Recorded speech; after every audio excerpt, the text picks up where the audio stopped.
Hey guys, mambo vipi on the streets? Once again is your guy JM. Leo tuko on location sites za Ruiru, Kimbo. Kimbo is one community of guys who wake up in the morning kujituma, looking for money in a legitimate way. Wasee wa bike, wasee wa salon, wasee wa kinyozi, wasee wa butchery, wasee wa matatu. The objective of telling this story is to show you guys that it's possible to start from somewhere and to make it in life. So leo tuko na mama hapa. Mambo vipi? Poa poa. Yes. So mimi naitwa John. Unaitwa nani? Naitwa Catherine Kori. Yes. Okay, Kate. Let me call you Kate. Yep. Kate, so ulianza biashara when? What was your first hustle? Ilikuwa mwaka gani na ilikuwa gani? Biashara nilianza last year March is when I opened this shop. And I would say it's not been easy due to corona and all that, but it's been good. Good. Able to end the years before. What were you doing? This is your first kind of a job in inakupea do? Previously I was employed. Nikaacha employment in 2020, end of 2020. Good.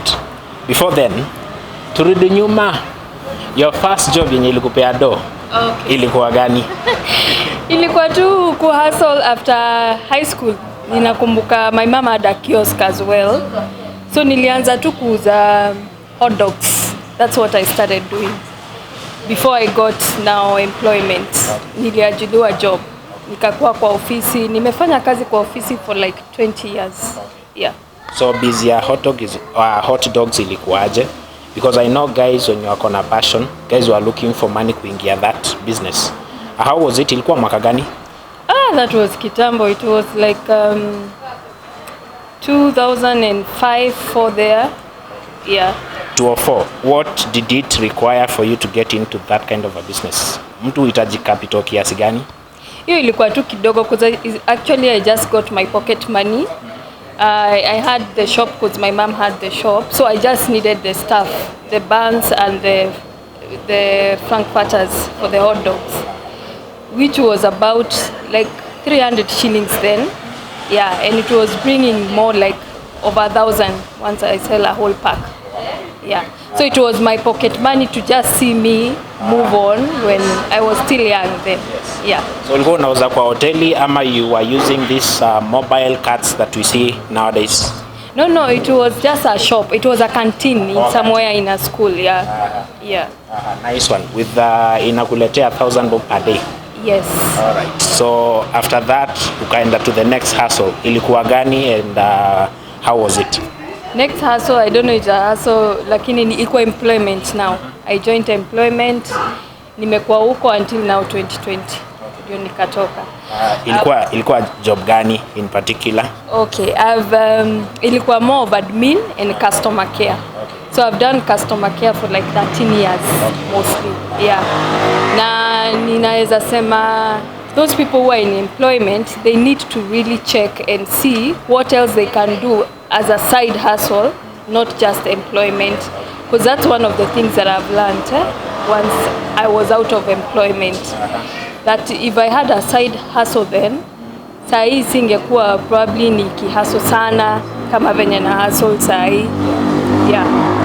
Let's talk about that kind of a job first of all, your customer service. Of course, that's an office, it's an official type of a job yenye inahitaji specific skills, specific training. So were you trained in particular kuingia that sector ama ilikuwaje? Yes, there was training, but the training was on job training. As you're doing the job, bado unatrainiwa. Because for courses I've done a degree in Bachelor of Commerce, Management option. So with that skill venye nilijoin, I got more training now on customer care. And that's now how I grew up the ladder to the top management where I was. Yeah. Very nice. So you mentioned that your biggest transition ilikuwa time ya COVID. Yes. And I think this is a story that cuts across the board. Kuna watu wengi sana, they took the COVID opportunity. I'm not sure whether to call it an opportunity in disguise or whether to call it a kind of, an opportunity. Sijui opposite opportunity ni nini? I don't know. So was it more of an opportunity for you ama was it Do you regret getting out of the job? Were you fired or what happened? Okay, I was not fired. Actually, I resigned on good terms with my employer, and I wanted a change in my life. So it's something that I had actually been planning because I'd been in employment for so long.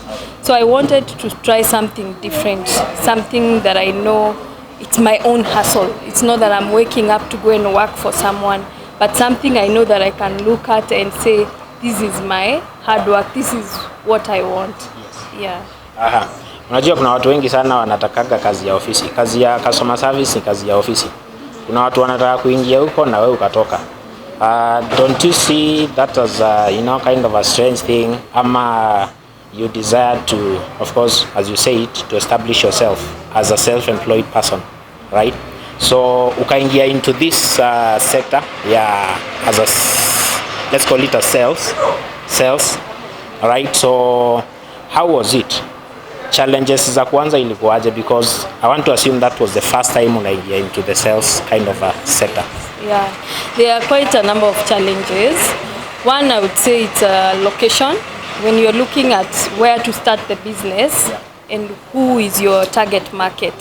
So you have to really look and see where your location should be. And again, also your competitors, competition that is around you, who is around you, what are they doing that you can actually pick and also do something different from them. And again, also capital. Again, is a challenge. When you approach these banks for loans or capital, mostly you find they are not ready to support you because currently you don't have employment, you don't have the money. So we have an issue with support with the SMEs. That's one of the things I would like to raise. Yeah. Now, of the challenges that you've mentioned, I think the capital challenge is one of the most prevailing. Ina affect watu wengi sana hapa nje. Kuna watu wako na ideas but they don't know how to begin. As well as kuna so many theories and stories of guys saying usianze biashara na loan, usichukue loan, chukua loan.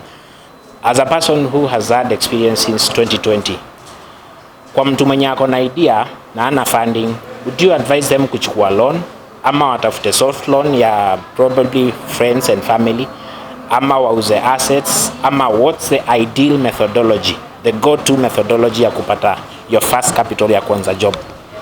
Okay, I would say first you need to really look at your plan. It's a plan that you have.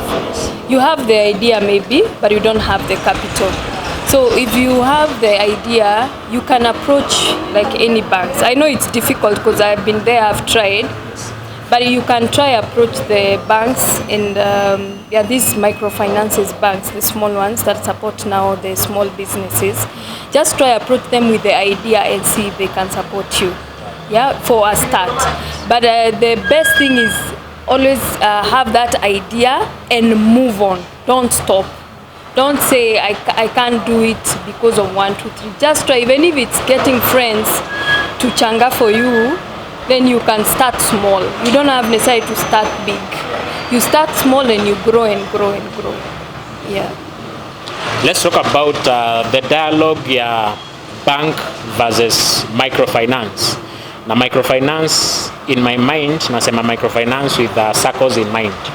Which is the ideal financier of a small kind of an investor? Anafaa kwenda kwa bank ama kwa SACCO based on your own experience? I think SACCOs. SACCOs are a bit flexible and their interests, they are a bit better compared to the banks. And when it comes to loans also as well, they give you the ×3 mostly. They give the ×3 of your savings. So I would go with SACCOs, not the bank. Yeah. So ukaingia Biz 2020, how has it been so far? Which business did you venture into? And imekuwaje since then? How is the transition between kwa ofisi to on the streets, hustling on a daily basis? Okay. I would say it's not been easy. But when I started off, it was okay. Actually, first month, you struggle because that's the time now you're trying to establish your shop and all that, trying to get your clients. But after a while, once you get used to getting into the media, the FB, the Instagram, and reaching out to people people started knowing there's a shop here and they started coming. So it's more of also marketing yourself once you're in business. And I would say after that, now it's almost actually now 1 year since I started. And I would say it's been good. I can't say I've gone through any losses. Challenges again also is the rent issues. Sometimes you find a place where the rent is too high. You just need to get it right to know your capital when you're starting up. You need to cater also for rent so that you don't have issues with rent. Yeah. Let's talk about marketing, and I think umeongea kuhusu social media, Facebook, WhatsApp, and so on and so forth. What I can call social marketing. Traditionally, tumejua putting adverts on TV, putting adverts on banners, putting out posters. How much of an impact do you think social media as a marketing platform is for a modern day self-employed investor? Iko na impact gani kwa msee mwenye anaanza, msee mwenye anashanga hii biz yangu nitawai market aje? How much of an impact does it have, especially from your own experience? I think social marketing is the way to go. Because like now I don't have any banners here. I have not put any banner on the road to show people that I'm here. But I have customers because I have advertised on Facebook, I'm on Instagram, I'm on WhatsApp, and mostly WhatsApp is what really is working for me because there are groups there are people you reach out to, and now the clientele of people that you have and the groups that are being formed on WhatsApp, that's what really matters. I would say more on WhatsApp as well, yeah. Very nice. So the story that you are getting hapa ni identify opportunity, usiquit job blindly, and as she has said, kama uko hapo uko kwa ofisi, probably you need to identify that opportunity out there and unaweza invest in. Start investing as a side hustle as early as possible, so that when that time comes to transition from the office to the streets, itakuwa relatively easy. So right, so tukimalizia, let's talk a bit about the opportunities for future growth. For someone who has a shop, for someone who is a starter with 1 year, with 6 months, with no experience at all, no history at all, what are the opportunities for growth in such kind of a business that you are in as an individual? Okay, opportunities, I would say first you need to look at your market. Like what are you planning to keep in your shop? Is it something that you have a passion for, first of? Because like for me, I've put a cake accessories shop where I know my sister and my brother, they're in baking, so they're the ones actually who encouraged me to do this. So you need to look at the market. What is your passion out there? What is it that you need? The people that surround you, what is it that they have that you can take advantage of and use it to start such businesses? Yeah. Very nice. So as we wind up, tuingie kidogo kuhusu mambo ya siasa. And siasa in this sense, tuko mwaka wa election, finally 2022, the March talked about iko hapa. In a few months time tunaenda election. First of all, election time inakuwaga quite challenging for many businesses. There are businesses that go up, there are businesses that go down. Is that so with your kind of business?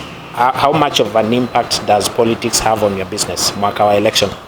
Oh, it has so much. Like even yesterday, people were discussing on the group how things have gone up. Cooking oil, prestige has gone up. The boxes, the boards, everything has gone up. I heard yesterday gas is going up. You know, everything tends to go up. I'm sure it's more based on the political thing that is happening currently. So I don't know what we can do as business people so that at least we are not affected when it comes to all this political, because sometimes it's not necessarily that it should be based on what we are doing. It should just be more of political, yeah, not things that we do or things that we are using that should be affected. Yeah. Wow.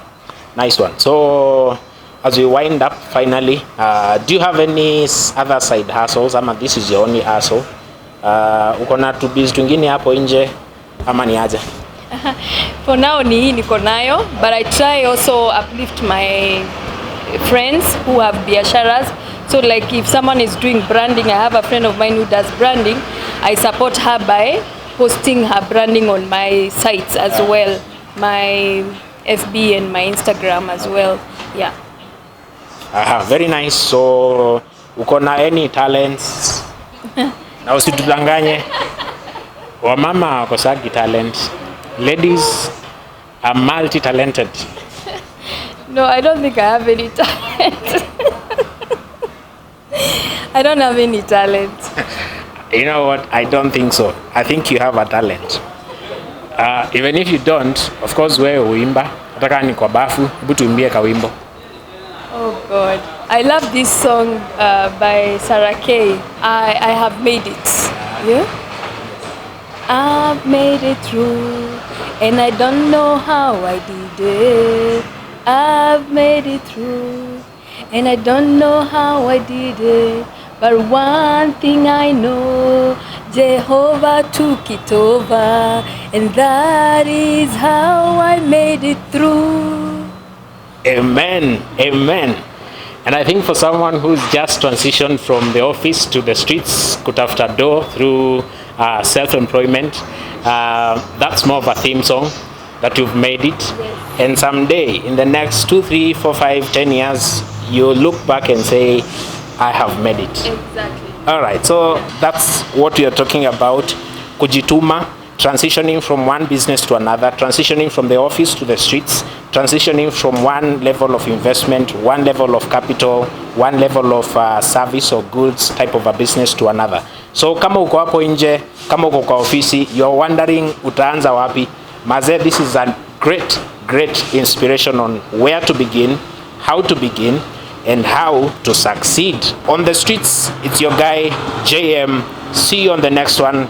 Please subscribe, comment, and share.